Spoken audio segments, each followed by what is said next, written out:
Okay, it's Christmas special time, and today I'm looking at the song Christmas Eve, and this was requested recently by some groovy individual. I think it's actually been requested in previous years as well, so it's nice to finally be getting round to looking at this song. Now, I first came across this song on a Christmas compilation CD that I think a friend of mine had put together, and it was played by Teenage Fanclub on that compilation. I always assumed it was a Teenage Fanclub song, but I subsequently discovered it's actually a cover of a tune by the Welsh band Gorky's Zygotic Mynci. Both versions of the tune utterly gorgeous, both quite similar, so I'm going to begin by playing through the entire song for you. It's quite a short piece, and then I'll break down some of the guitar parts.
Let's start by looking at the acoustic part, which is for the most part quite simple, though I did struggle a little bit with the tuning when I first sat down to try and figure this song out. I couldn't make this part work in standard tuning, so what I ended up doing is just tuning one of the strings sharp. So I've tuned the fourth string up a tone or a whole step from D to E, and now the part is sounding like the recording to me. I mean, whether it was done this way on the record, I don't know. There's probably a few different ways you could do this, but it's sounding good just tuning that one string up. It could be that the entire guitar is in open E tuning or something like that, but since I'm only playing three strings, you don't really need to do that. All you need to do is just tune up that fourth string. And then the basic acoustic part for the verse, if you like, goes like this. We've got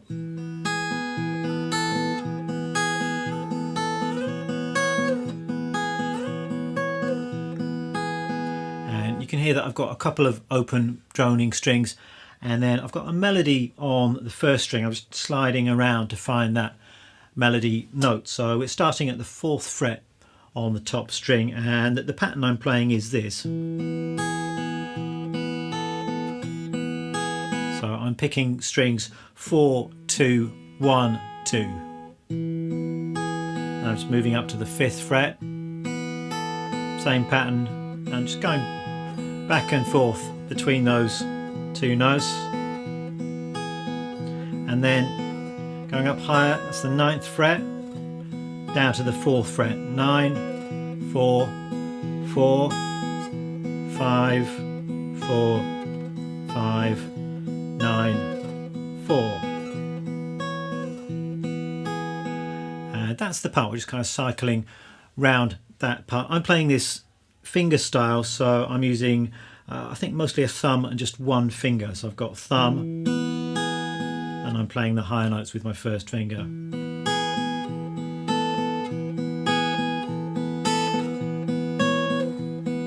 occasionally I'm just brushing with my first finger, and you can get two strings ringing at the same time. You could probably play this with a pick as well if you want to, or you could play it with the thumb and two fingers perhaps.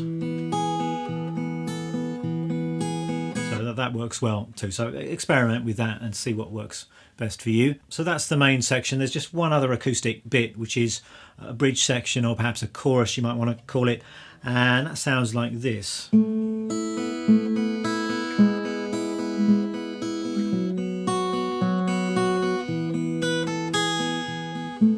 So it's based on this nice descending bass line. We're coming down on the 4th string, starting at the 5th fret, and again I've got those droning top pair of strings, so 5th fret, coming down to 4, coming down to the 2nd fret, and then open. So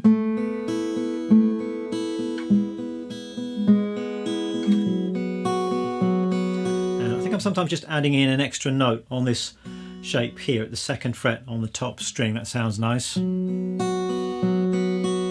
open, and you can hear a little fill at the end of the phrase. I'm just playing on the top string 7, 5 and 4 right at the end of the phrase.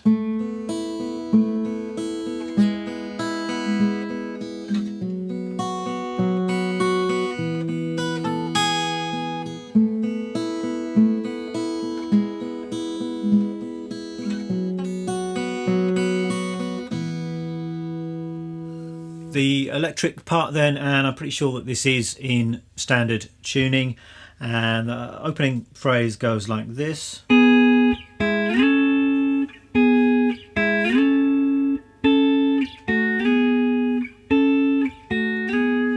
So I've got these beautiful melodic double stops here. So we're playing on the 2nd and 4th strings. These are 6, so diatonic 6. So these notes are in the musical interval of a 6, belonging to the key of E major. So you've got this kind of sound. And you've got 2 different shapes involved here. You've got the shape where the 2 notes are at the same fret, and then you've got these shapes here where the notes are on adjacent frets. So we're starting here, both notes on the 9th fret here. I'm playing this shape with my 2nd finger and my 3rd finger, and we're coming down here to frets 6 and 5 and sliding that up to 11 and 10. Then we repeat that, and then we play this, so 11 and 10 and then 7, sliding up to 9, and repeat that. So one more time, we've got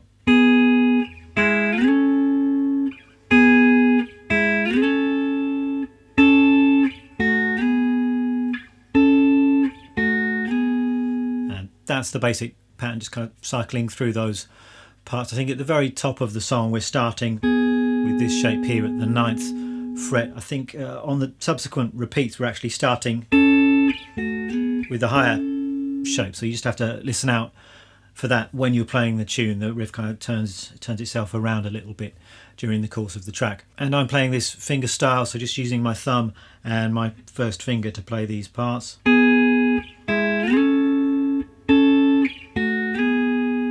Then we've got the B section, the chorus, whatever you want to call it.